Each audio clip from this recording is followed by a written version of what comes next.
নমস্কার বন্ধুরা, Excel with Atin চ্যানেলে তোমাদের সকলকে স্বাগত। এই চ্যানেলের মাধ্যমে আমি তোমাদের মাইক্রোসফট এক্সেল শেখাবো সম্পূর্ণ বাংলায়। তোমরা জানো যে মাইক্রোসফট এক্সেল এমন একটি সফটওয়্যার যা জানা থাকলে অনেক ক্যালকুলেশন, গ্রাফ, প্রেজেন্টেশন, অফিসিয়াল কাজ আমরা অনেক সহজে তাড়াতাড়ি করে ফেলতে পারি। তাই আমাদের প্রত্যেকের মাইক্রোসফট এক্সেল জানা উচিত বলে আমি মনে করি। এছাড়া আমি এই চ্যানেলের মাধ্যমে তোমাদের এক্সেলের সাহায্যে উপার্জনের অনেক উপায় বলে দেব। তাই এই সকল বিষয় জানতে তোমরা আমার এই চ্যানেলটিকে সাবস্ক্রাইব করে বেল আইকন প্রেস করতে ভুলো না। এক্সেলের ওপর আমার একটি কোর্স আছে সম্পূর্ণ বাংলায়, beginners to advance Excel mastery course. ডেসক্রিপশনে তার লিংক দিয়ে রাখলাম, যারা কোর্সটি নিতে চাও তারা নিতে পারো। তাহলে আজকের লেসন শুরু করা যাক।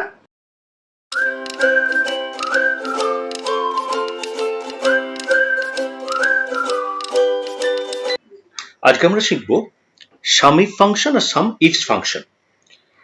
কখন আমরা সাম করার সময় কখন ইফ ফাংশন যোগ করব আর কখন আমরা দুটো ইফ ফাংশন সামের মধ্যে যোগ করব। আমরা সবাই জানি সাম করতে গেলে কি করতে হয়। ধরো আমি এখানে একটা টেবিল রেখেছি যেখানে সেলস রিপ্রেজেন্টেটিভ আছে, মান্থলি কমিশন আছে, মান্থলি টার্গেট আছে আর টোটাল মান্থলি পে আছে, আর এখানে একটা বোনাস অ্যামাউন্ট আছে। তো প্রথমে আমি দেখি যে মান্থলি কমিশন আছে, যদি সব কজন সেলস রিপ্রেজেন্টেটিভ মান্থলি কমিশন আমি যোগ করি, কি করব, কি ফর্মুলা দেবো, equals to some first bracket, পুরো রেঞ্জটাকে আমি কভার করব করে ফার্স্ট ব্র্যাকেট ক্লোজ করব। এই আমার টোটাল, মানে সাম ফাংশন দিয়ে আমি টোটালটা পেলাম। এইবার দেখা যাক এইখানে কি বলছে। দেখো এখানে আমি একটা কমেন্ট রেখেছি, এটা বলছে if monthly commission is greater than equals to ₹2100 then yes, otherwise no. তার মানে এই সেলটাতে E3 থেকে E7 সেলটাতে আমায় কি লিখতে হবে, লিখতে হবে যে যদি এই মান্থলি কমিশন 2100-র উপরে হয় তাহলে ইয়েস হবে, আর না হলে নো হবে। তাহলে আমি কি ফর্মুলা ইউজ করব, ইকুয়ালস টু, এটা ইফ ফাংশন হবে বা ইফ ফর্মুলা হবে, ইফ ফার্স্ট ব্র্যাকেট এই সেলটা কি হবে, গ্রেটার দ্যান ইকুয়াল টু, মানে গ্রেটার দ্যান ইকুয়াল টু কত বলেছিলাম, 2100 যদি হয় তাহলে কি হবে, ইয়েস হবে। তাহলে ইয়েস যখন আমি লিখবো তখন ডবল কোটের মধ্যে লিখবো ইয়েস, কমা, অথবা কি হবে, নো হবে। তাহলে আবার ডবল কোট, নো, শেষ করলাম, ব্র্যাকেট শেষ করলাম, নো। দেখ এটা 2100 কম আছে, তাহলে নো হলো। তাহলে পুরো সেলটা আমি কপি করে দিই, পুরো রেঞ্জটা কপি করে দিই। দেখো যে কতটা ক্ষেত্রে আমাদের 2100 বা তার বেশি আছে সেখানে আমরা ইয়েস পেলাম। এবার পরবর্তীটাতে যাই। পরবর্তীটাতে বলছে if monthly target is yes then monthly commission plus bonus, otherwise only commission. তার মানে যদি এই মান্থলি কমিশনটা, এই মান্থলি টার্গেট যদি ইয়েস হয় তাহলে যা কমিশন পাচ্ছে সেইটা প্লাস এই বোনাসটা অ্যাড হবে, আর যদি নো থাকে তাহলে শুধুমাত্র মান্থলি কমিশন হবে। আমরা ফর্মুলাটা লিখি, এটাও কি হবে, এটাও একটা ইফ ফাংশন হবে, equals to if first bracket E3 মানে এইটা, যদি কি হয়, যদি নো হয়, যদি নো হয় তাহলে কি হবে, শুধুমাত্র এইটা হবে D3 সেল, মানে শুধু ওই টাকাটাই ও পাবে।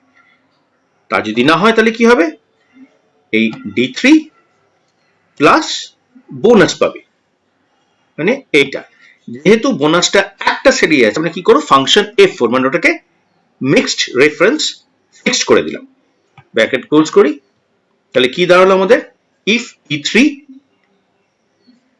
এখানে কমা হবে না, এখানে হবে if E3 equals to know. তাহলে ইফ, দেখো লজিক্যাল টেস্টটা হচ্ছে E3 ইকুয়ালস টু নো, তাহলে কি হবে, D3 হবে। যদি নো না হয় তাহলে হবে D3 প্লাস এইটা, মানে বোনাস। তাহলে কি হলো, এক্ষেত্রে নো আছে তাই 2000। এবার আবার পুরো রেঞ্জটাকে আমি কপি করে দিই।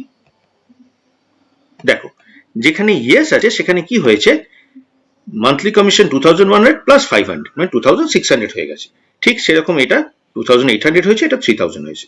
তাহলে ইফ স্টেটমেন্টে আমরা কি লিখলাম, যদি এটা নো হয়, E3 যদি নো হয় তাহলে শুধুমাত্র কমিশন পাবে, আর না হলে কমিশন প্লাস বোনাস হবে।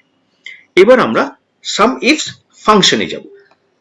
ফার্স্ট রেঞ্জে কি বলছে, ইফ ইন জি কলাম মানে এই রিজিয়নে যদি ইস্ট হয় তাহলে কি হবে, তাহলে add those total monthly pay from F column. F কলামে সেই টোটাল গুলোই অ্যাড করো যেগুলোতে ইস্ট আছে। তার মানে বলতে চাইছে যে এই কলামে ইস্ট আছে 2000 আর ইস্ট আছে 2800, তার মানে টোটাল সাম কত হবে, 4800। দেখা যাক আমরা ফর্মুলাটা কি লিখবো, এটাকে বলে sum if formula, equals to sum if first bracket, এবার দেখো রেঞ্জ, দেখতে পাচ্ছ এখানে বলছে রেঞ্জ, তাহলে কোন রেঞ্জটা আমি নেবো, যেটা আমরা মানে ইস্ট ওয়েস্ট যেটা আমরা চুজ করছি, মানে এখানে ক্ষেত্রে কি চুজ করছি, ইস্ট, তাহলে আমার কোন রেঞ্জটা নিতে হবে, এই রেঞ্জটা, আমি এই রেঞ্জটা নিলাম। তাহলে কি দাঁড়ালো, SumIf G3 is to G7, কিন্তু G3 is to G7 আমরা নেব না, তার কারণ নেব কিন্তু ফিক্সড করে দেবো ফাংশন F4 দিয়ে, দেখো ফাংশন দিয়ে ফিক্সড করে দিলাম, কমা কি চাই আমার, ক্রাইটেরিয়া কি, ইস্ট হতে হবে, ইস্ট কোথায় লেখা আছে, C11 ক্রাইটেরিয়া দিলাম। তারপর দেখো আবার সাম রেঞ্জ মানে কোন সামটা আমরা কোন রেঞ্জটা আমি সাম করতে চাইছি, তাহলে F3 কলাম মানে এইটা, তাহলে এই রেঞ্জটা দেবো। তাহলে এই রেঞ্জটা কমপ্লিট করলাম, এগেন ফাংশন F4 দিয়ে ফিক্সড করলাম, ব্র্যাকেট ক্লোজ করলাম। তাহলে আমার ফর্মুলাটা কি লেখা হলো, SumIf G3 is to G7, comma C11 মানে east, comma F3 to F7 range. দেখা যাক কি হবে, 4800। তাহলে আমার উত্তর মিলল, ইস্ট আছে 2000 আর ইস্ট আছে 2800, তার মানে 4800। ঠিক ওয়েস্টটাও করি, এখানে সেম জিনিস, শুধু ইস্টের বদলে ওয়েস্ট হবে। তাই আমি কি করব, সেম ফর্মুলা লিখবো, equals to SumIf first bracket, এক্ষেত্রে সেম রেঞ্জ নেব,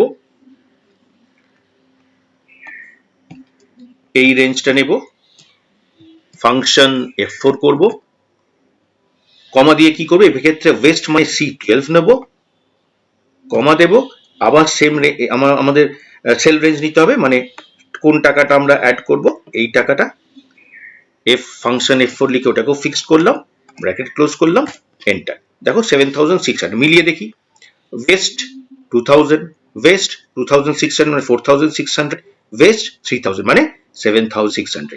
তাহলে এই ফর্মুলাটা কি লিখলাম আমরা যদি ফর্মুলা শো করতে চাই, কি বলেছিলাম আগে শিখিয়েছিলাম, কন্ট্রোল, ওই যে আমাদের ইয়েটা আছে কি বলে ঢেউ খেলানো যেটা আছে ঠিক 1 এর পাশে, ওইটাকে যদি আমি টাইপ করি, মানে কন্ট্রোলের সাথে ওটা প্রেস করি, তাহলে আমাকে আমাদের ফর্মুলাগুলো সব দেখা যায়, ওটাকে টিল্ট বলে, কন্ট্রোল টিল্ট। দেখো চলে গেল ফর্মুলা, কন্ট্রোল টিল্ট, ফর্মুলা চলে এলো। টিল্টটা কোথায় আছে, আমাদের 1 2 3 4 5 6 করে যেটা কি বলে আমাদের কিবোর্ডে থাকে, সেই কিবোর্ডে 1 এর পাশে যে ঢেউ খেলানো বা একটা সিঙ্গেল কলাম আছে, সিঙ্গেল একটা ডট মতো আছে, একটা রেখা মতো আছে, ওইটাই হলো টিল্ট। তাহলে আমরা পেয়ে গেলাম ফর্মুলা। দেখো কি ফর্মুলা লিখেছি, আবার একবার বুঝি, SumIf করছি, আমি ইস্টটা দিয়ে বোঝাচ্ছি, SumIf করছি, কোনটাকে SumIf করছি, জি কলামটা, কারণ ওই জি কলামে ইস্ট ওয়েস্ট এগুলো লেখা আছে। তাই এইটাকে আমি ইয়েটা নিলাম, রেঞ্জটা নিলাম, নিয়ে ওটাকে ফিক্সড করে দিলাম, কন্ট্রোল ফাংশন F4 টিপে, তারপরে কোনটা হবে ইস্ট না ওয়েস্ট, এখানে সেই 11 দেখো ইস্ট আছে, ওই ইস্টে আমরা ক্লিক করলাম, তারপরে আমরা এফ রেঞ্জটা নিলাম, যে টাকাটাও অ্যাড করবে। তাহলে আমরা আবার ফিরে যাই, তাহলে আমাদের দুটোই মিলল, দুটো যে ফর্মুলা লিখলাম SumIf এর মিলল। এইবার আমি চাইছি যে আরো একটা কন্ডিশন ইফ এর মধ্যে থাকবে, তাহলে যখন ইফ কন্ডিশন SumIf এর মধ্যে আরেকটা SumIf আসে, আরেকটা ইফ ফাংশন আসে, দুটো ইফ ফাংশন যখন আসে তখন ওকে বলে SumIfs। দেখা যাক এইটা হলো SumIfs, আমরা SumIfs ফর্মুলা ইউজ করব এখানে। এখানে কি বলছে, if in G column there is yes, এই জি কলামে যদি ইস্ট থাকে একটা কন্ডিশন, আরেকটা কন্ডিশন কি বলছে, and in E column if there is yes, মানে ইফ কলামে যদি ইয়েস থাকে তাহলে আমি এফ কলাম থেকে যোগ করব। তাহলে আসা যাক আমাদের ফর্মুলা রেখায়, ইকুয়ালস টু সাম হবে এখানে, যেহেতু দুটো আছে ফার্স্ট ব্র্যাকেট দিলাম, তাহলে ফার্স্ট ক্রাইটেরিয়াটা কি, দেখো এখানে ফার্স্ট বলছে সাম রেঞ্জ, কোন রেঞ্জটাকে আমরা ফার্স্টে নেব, ফার্স্টে আমরা এফ রেঞ্জ নেব, আমরা এইটাকে সাম করছি তাই এফ রেঞ্জ নেব, ফাংশন F4 এফ রেঞ্জ নিয়ে নিলাম, F3 থেকে F7, তারপরে আমরা নেক্সট কোন রেঞ্জটা নেব, রিজিয়ন রেঞ্জটা নেব, রিজিয়ন রেঞ্জটা নিলাম, রিজিয়ন রেঞ্জ হচ্ছে এইটা, ফাংশন F4 টিপলাম, আচ্ছা কমাটা দিয়ে নি বলে প্রথমটা উঠে গেছে, তো আমি SumIfs এইটা দিয়ে দিই, ফাংশন F4, এই কমাটা আমি আগে দিয়ে নিই, এবারে হচ্ছে আমি এই রিজিয়নটা নেব, এই রিজিয়নটা নিলাম, G3 রিজিয়নটা, আবার এটাকে ফাংশন F4 করে নিলাম, ওটাকেও ফিক্স করে নিলাম, আবার কমা দিতে হবে, এবারে আমি কি চাইছি, আমি চাইছি কোনটা হবে, ইস্ট, তার মানে আবার আমি C11 এ ক্লিক করব, আবার কমা দেব, এবার কি চাইছি না ই রেঞ্জে মান্থলি টার্গেটে যদি ইয়েস, যেখানে ইয়েস থাকবে, তাহলে আবার আমি এই রেঞ্জটা নেব, ফাংশন F4 টিপবো, এবার এতে কি চাইছি ইয়েস, ইয়েসটা আমার কোথায় লেখা আছে C13 কলামে, তার মানে আমি C13 এ ক্লিক করব, ব্র্যাকেট ক্লোজ করলাম, তাহলে কি করলাম ফাংশনটা একবার বুঝে নি, SumIfs এফ ফাংশন থেকে আমি যোগ করবো, তাই আগে এফ ফাংশনটা দিলাম, তারপরে দুটো ক্রাইটেরিয়া আছে, প্রথম ক্রাইটেরিয়া কি আমার রিজিয়নের মধ্যে ইস্ট হবে, তাই রিজিয়নটাকে সিলেক্ট করলাম, ইস্ট আমার C11 এ আছে, C11 লিখলাম, তারপর আমি মান্থলি টার্গেটটাকে সিলেক্ট করলাম, রেঞ্জটাকে ফাংশন F4 দিয়ে ফিক্সড করলাম এবং ইয়েসটাকে ক্লিক করলাম 30, মানে যেখানে ইস্ট থাকবে এবং যেখানে ইয়েস থাকবে শুধুমাত্র সেই টোটাল মান্থলি পেটাই যোগ হবে, দেখা যাক কি হলো, 2800 মিলল, ইস্ট এটা হবে না কারণ ইয়েস নেই, ইস্ট এটা হবে ইয়েস আছে, কারণ শুধুমাত্রই একটাই হবে 2800, দেখো 2800 হবে, এবার যদি ওয়েস্ট করি সেম আমরা ফর্মুলা ইউজ করব, কি করব, ইকুয়ালস টু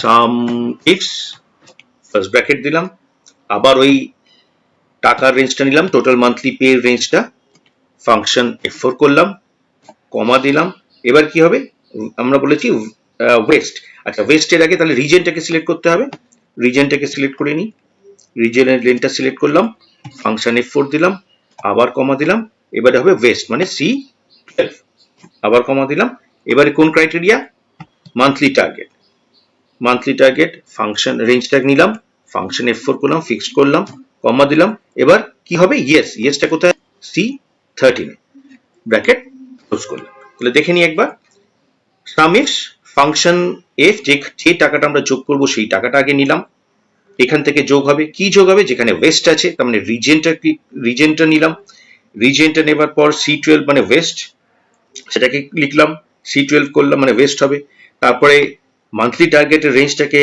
নিলাম, সেটাকে ফিক্সড করলাম এবং ইয়েস হবে C13 নিলাম, দেখা যাক কি হয়, 5600, দেখা যাক এখানে নো আছে, হবে না, এইটাতে ইয়েস আছে, ইয়েস আছে 2600 নিলাম, এটা ইস্ট হবে না, এইটাতে ইয়েস আছে ওয়েস্ট আছে, তার মানে 3000, তাহলে 3000 প্লাস 2600 5600, তাহলে আমরা শিখলাম আজকে SumIf, if, SumIf, SumIfs function, তাহলে আজকে ট্রেনিং এই পর্যন্ত, নমস্কার।